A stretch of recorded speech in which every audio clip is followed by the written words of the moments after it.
If it's happening in the Quad Cities, you'll find it on Living Local with Brittany Price and Ash Simpson. The Quad Cities is where I love to be.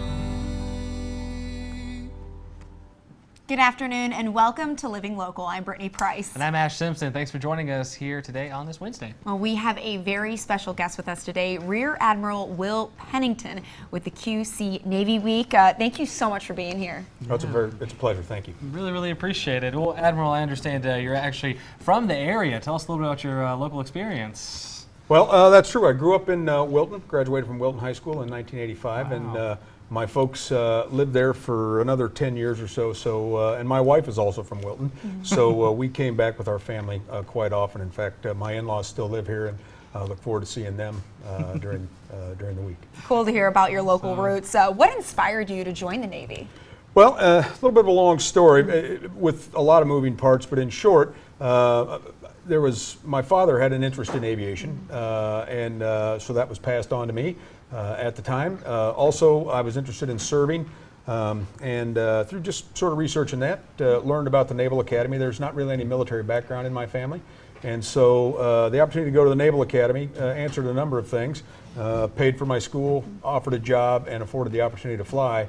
And my intent was to get my education, go to flight school, and then return to the Midwest when my commitment was up. And I haven't gotten to that part yet, I guess. I'll get there eventually. Well, tell us a little bit about your career, how you've risen through the Navy. Oh, okay. As I said, I started off as a naval aviator and through flight school, which a little in Florida, a little in Texas, and then originally flew the F-14. My first operational assignment was in Japan, and then back to Virginia. And then I bounced around between Virginia and California, transitioned to the Super Hornet.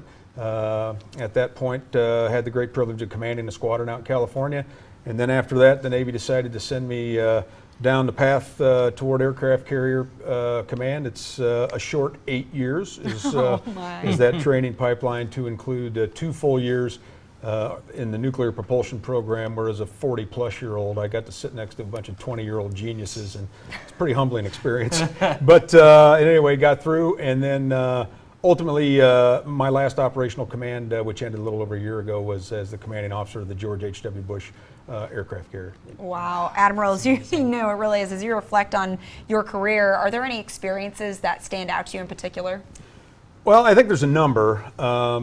Some are just fond memories. Some of the friendships you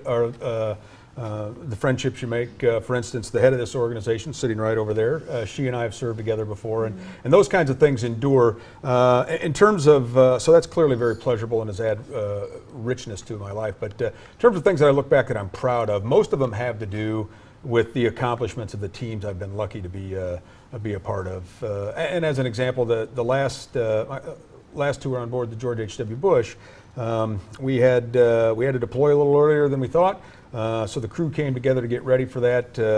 Together with our air wing team, we're very heavily involved in the last days of ISIS as they had their held out in Mosul, as well as the folks in our strike group team did a lot of work protecting ships going through the Straits of Hormuz and the Bab el-Mandeb. And so it was neat to kind of do what is potentially my last operational tour, one at a very meaningful time, and to watch everybody come together and to be a part of history it was nice to be a part of that.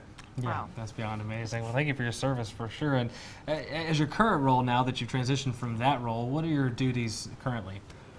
Well, currently I work at the Pentagon on the Navy staff, and my title is the Director of Global Integration and Engagement. And what that really means is when the Chief of Naval Operations entertains or visits, not entertains, welcomes foreign dignitaries, our team set that up. They do the research, paint the strategic landscape. That's one of the jobs there. We also have some folks concentrating and putting some thought into the emerging challenges we have with Russia and China. So a lot of that strategy work takes place there.